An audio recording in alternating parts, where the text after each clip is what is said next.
In this episode of Influencers, venture capitalist and domain money CEO, Adam Dell. You can invest today in the banking system of tomorrow. And that's a very exciting investment opportunity for retail investors. If you are solving a fundamental problem with a technology solution that appeals to the end customer, that's a pretty good formula. You know, I've been very fortunate to have a front row seat to one of the great entrepreneurial success stories in our country's history, and couldn't be more proud of my brother and what he's done.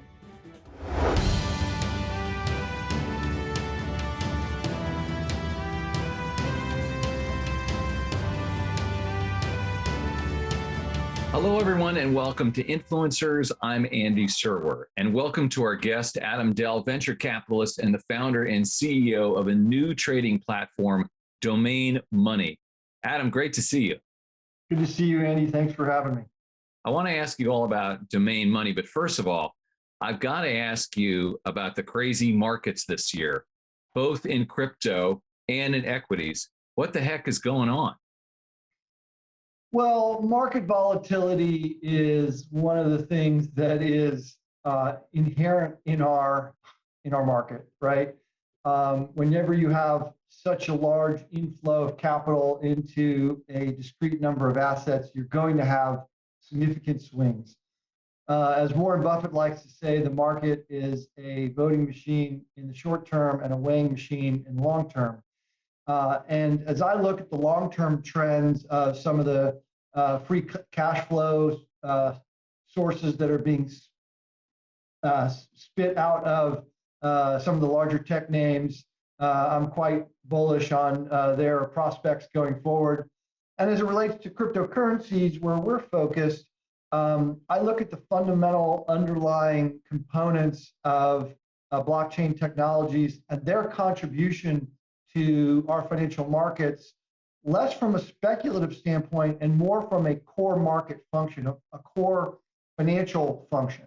If you look at, say for example, Visa. Visa moved about $10 trillion worth of transaction volume around the planet last year. Last year, Ethereum alone moved 11 trillion.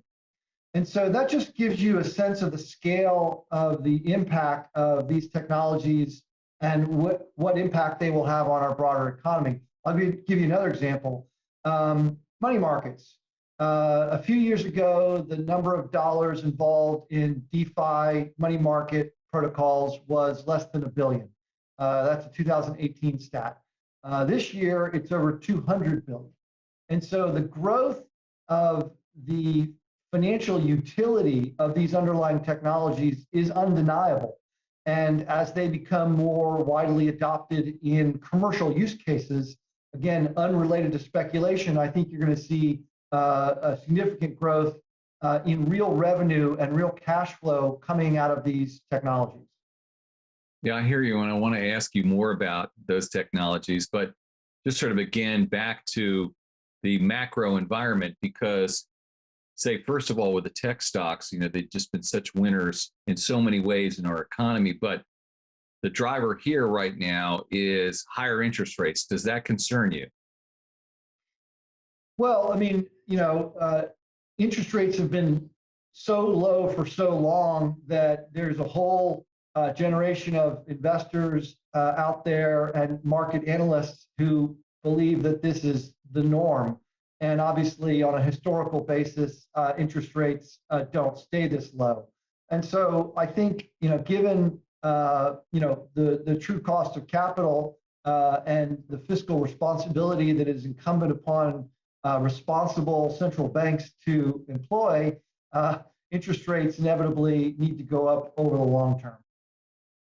And with regard to cryptocurrencies, blockchain aside, people are talking about Bitcoin, and they've sort of positioned it, Bitcoin and Ethereum, other cryptocurrencies, as either a hedge or not correlated to equities. But right now, it looks like those currencies are correlated to equities. What's your take on that? Yeah, I think that is a reflection of the maturity that the crypto markets are going through.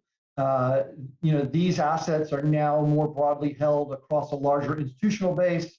They're now held across a larger retail base. And so downward pressure in the macro market invariably will impact crypto as well. All right, let's switch over to Domain Money. Your new company, is it pretty new? And what is it? How old is it? So we launched today, It's new. January 25th. So we have thousands of customers on the platform today. It is a robust, sophisticated investment solution for both stocks and crypto. We provide a number of differentiated features that we think distinguish us in the market. Chief among them is our Signal product, which goes really deep down the data rabbit hole around the underlying fundamentals associated with these crypto assets. I'll give you a few examples. We analyze the Twitter fire hose as well as other social channels, and we provide a proprietary social sentiment score where we basically provide positive, neutral, negative ratings on the social sentiment of underlying assets. Another thing we do is we track the flow of funds on exchanges, so tracking the on-chain and off-chain activity of underlying crypto assets, which is indicative of sentiment and price volatility. A third thing we do is we track project health. We look at the overall quality of the management team, the number of GitHub submissions, and we present all of these insights to retail investors in a very consumable and easy to understand way. So those are some of the things that we are doing at Domain that are unique. Yeah, good. You sort of preempted my next question, which is, what makes it singular and differentiated. But how did you come up with these features, if you will, Adam? Did you back test and did you work with product and engineering people, but also people in the DeFi space? Did you survey customers and ask them what they needed? How did you arrive at this? Yeah, that's a great question. So we did over 10,000 consumer interviews where we sought to distill out what information sophisticated investors are looking for around these assets. And what is remarkable to me is that among the competitive set, there really is a dearth of data around the underlying assets available on other platforms. And so that's one of the things that we endeavored to improve upon with Domain Money. Another vector that we discovered is that there are a number of investors out there who, I understand Apple, I understand Disney, I understand GE, I understand Tesla. I don't really understand Ethereum.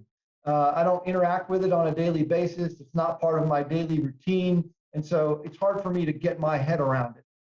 And so in response to that, we came up with a set of actively managed strategies where we curate a bucket of assets for investors that represent different levels of investment concentration between both stocks and crypto. And so if you're an investor out there and you're looking for a solution that gives you access to the broader asset class of cryptocurrencies, but you aren't being asked to pick the individual names, we have a set of strategies that offer that to customers. One of the real challenges of having a digital business, Adam, of course, is discoverability. And so I'm wondering how you're looking to get the word out there, because I hear that in space, no one can hear you scream. Yeah. Well, I haven't been in space, so I can't verify that, but I'll take your word for it. Well, we are doing a number of things to try to make people aware of our product, including what I'm doing right now. We have a number of influencers and affiliate programs. We have a referral program. We have a whole content strategy. I'm really pleased at the team we've put together at Domain Money.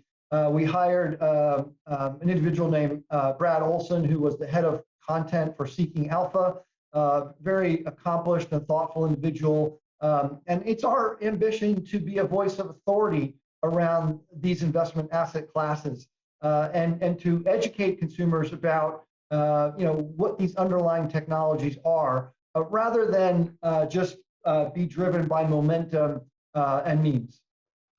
Are you affiliated with any other financial services companies, be they DeFi or legacy? Well, we've done a lot to build ourselves into the ecosystem of the sort of original crypto crowd, if you will. So Chris Giancarlo, who was referred to as Crypto Dad, and Do Kwon, one of the founders of Terra, is on our advisory board. Michael Arrington is one of our investors and advisors. We've really tried to build an ecosystem of partners and advisors that inform our thinking about these technologies. Michael Arrington. Wow. There you go. How did you get into crypto, Adam? Yeah, it's an interesting story. I was deep in the bowels of our financial system working on products like Marcus Invest, Marcus Savings, Marcus Checking, which, as many of your viewers will know, is Goldman Sachs' consumer-facing bank. I was head of product there and a partner at the firm. And really, as I dug into our ACH networks, I understood them at a theoretical level, but I never really understood them at an iron level. And what I mean by that is really where the sort of the dollars meet the underlying plumbing. And I was amazed at how inefficient our ACH networks are. There are about 98 ACH networks globally. On average, it takes 2 days and costs $2 to consummate a transaction over ACH. And that strikes me as unbelievable. And as I dug into the capabilities of some of the blockchain technologies, there are solutions out there that can accomplish the same task in 2 seconds for a 40th of a penny. And by the way, they can do so more securely, instantly, and globally. And so I am intrigued by the delta between our legacy ACH systems and the promise of blockchains to replace that system. And that's really what led me down this path of inquiry around cryptocurrencies and the investment opportunities it represented to consumers. It used to be, as you well know, Andy, that if a new technology came along, you either needed to be a venture capitalist or wait for one of these companies to go public before you could participate in investing in these new technologies. That's not the case here. You can invest today in the banking system of tomorrow.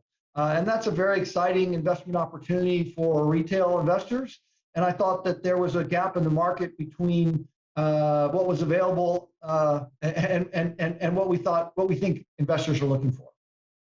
All right, so you came to it honestly, is what it sounds like, right? Yeah. Or organically is probably the better adverb Yeah. there. So tell us about the business model of Domain. How does it work? How do you monetize? Yeah, well, we charge a transaction fee for trading for crypto, no transaction fees related to equities. We charge a 1% annual fee on our strategies. And so that's how we make money. Do you sell order flow? We currently don't sell order flow, no. What's your take on that? Well, if you look at the quality of retail execution from some of the platforms that do get paid for payment for order flow, it actually fares pretty well when you compare it to other retail platforms. And so the end retail investor isn't necessarily being hurt by payment for order flow, but it's something we're sensitive to. Right. Getting back to the model, do you have a timeline to be profitable, a timeline to go public? What are your intentions here, sir? Well, we're very focused on every customer and every experience that customer has on our platform. We believe that there really is not a robust, sophisticated investment platform for both stocks and crypto. We think there are a lot of toys out in the market that are very light and easy to play with, but they really don't serve the needs of serious investors who really want to make crypto a more meaningful part of their portfolio. And we have a very long-term view of our brand and our brand promise, which is to focus on the well-being of our customers, to help them build their wealth, and establish a brand promise that delivers.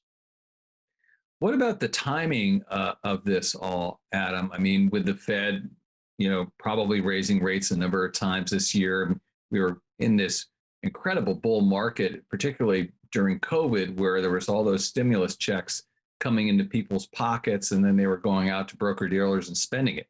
Are you heading into a sort of a wind coming in your face?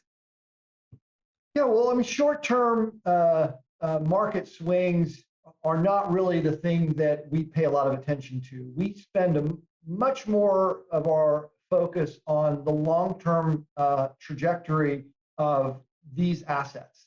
And as I mentioned, there are some incredibly powerful forces that are driving real cash flow out of a number of the investment projects, excuse me, the investment classes that we're looking at, particularly as it relates to DeFi protocols.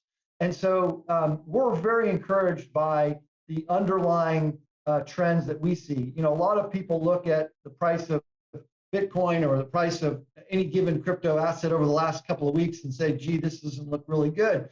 I look at something very different, which is that, a couple of years ago, there was virtually no transaction volume moving around the world to empower NFT transactions.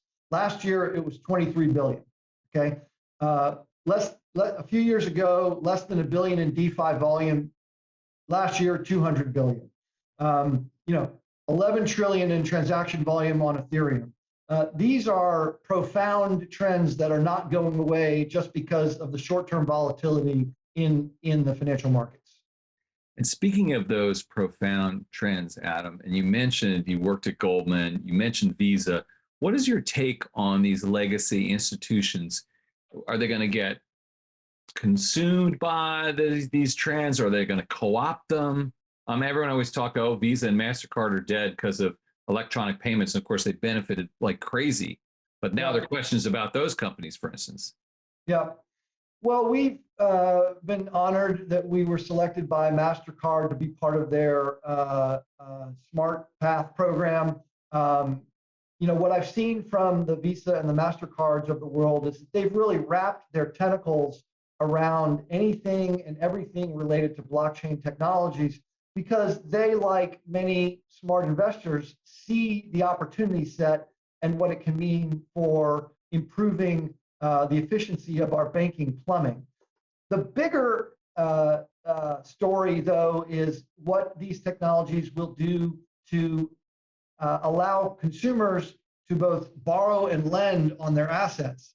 That game is going to change profoundly because of blockchains, and represents for consumers a real opportunity to make real yield on their assets or borrow at a much more market-driven rate rather than one available from their credit card or from their personal loan provider. Wait, explain to us how that would work, Adam. Well, if you look on a number of the DeFi marketplaces where you can borrow and lend, you see rates that are much lower than what you would get from a credit card or from a personal loan provider out there in the market. But aren't those companies just trying to garner market share? Isn't that a money-losing proposition? Or is the margin on crypto so much lower so that it is still profitable? Well, it's a true marketplace where rates are a function of what someone's willing to pay rather than, a fair bit of regulatory constraints and controls that prevent true market rates from being accessible to anyone. The average consumer can't access a money market in the same way that an institutional investor can. And crypto represents an opportunity for those markets to be opened up to anyone. That was the metaphor I was looking for. That's great. Okay. And speaking of regulation, though, you provided me with a nice segue. The Biden administration is reportedly preparing, I should say, an executive order for release coming up soon that will outline a comprehensive government strategy on crypto. Is it a good idea for the White House to get directly involved here? Well, we welcome and invite regulation into this industry because it's an important step in its maturity. I point people to the fact that China's efforts to try to clamp down on this activity had virtually no impact on the overall value of the market or trading activity, for that matter. And it just shows you that information wants to be free and markets want to be free. And so I think it's incumbent upon the United States as a leader in financial systems and in financial markets to think through the policy decisions around what is a stable digital currency, how do we bring this nascent market into mainstream financial functions while at the same time protecting investors from the things that are scary and may not be as above board about this industry. And obviously, in any new industry, those players emerge. You know, Andy, you and I remember the early .com period where there were hundreds of companies, many going public without a clear business model or any line of sight to positive cash flow.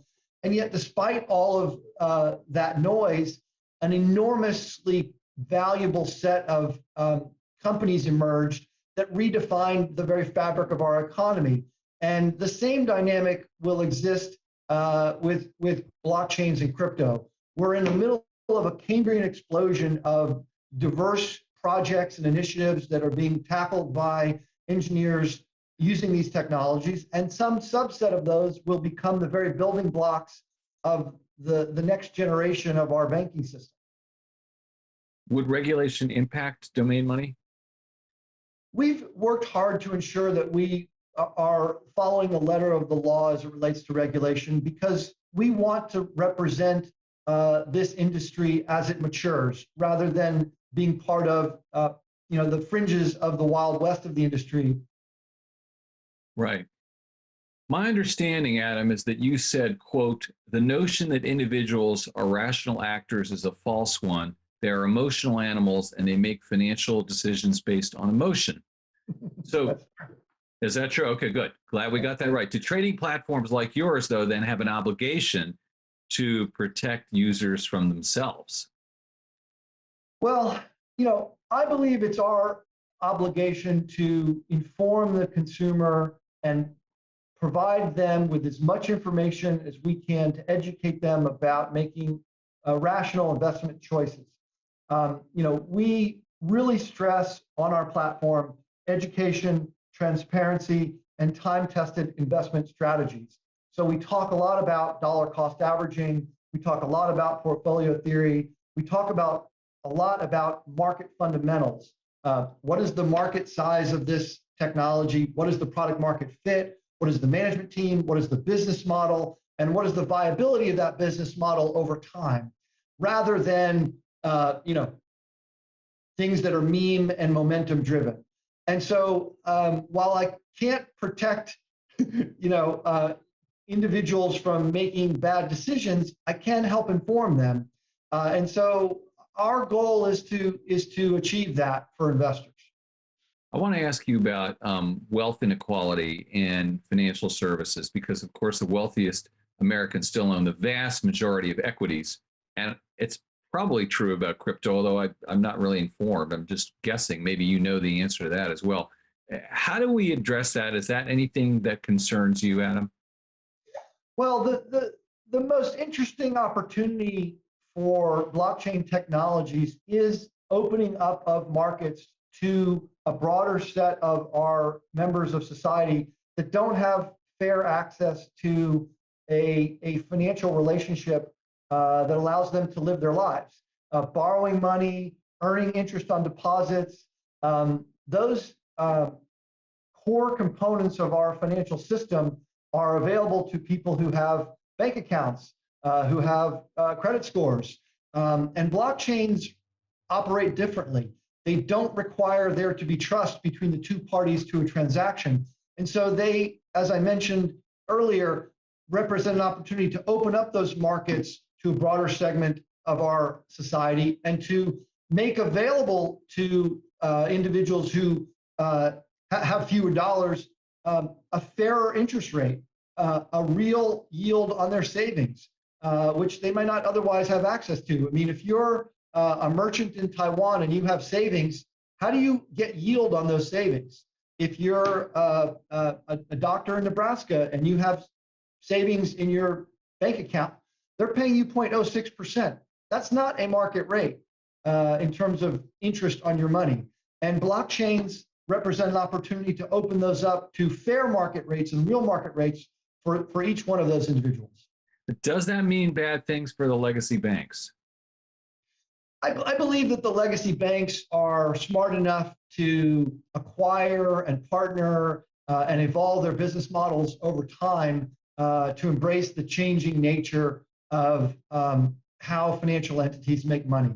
if you look at banking over the last 10, 15 years, it's very clear what's happened with the introduction of Dodd-Frank and other regulation. Interest rate competition has been introduced into the market, and so the revenue that banks have made from interest has basically been cut in half. In response, what they've done is they've basically doubled their fees, and so they nickel and dime the consumer on these little things that nobody pays attention to, but add up over time. Eventually, that game is going to run out, and true market rates. What can you borrow for? At what rate? What can you earn on your deposits? At what rate?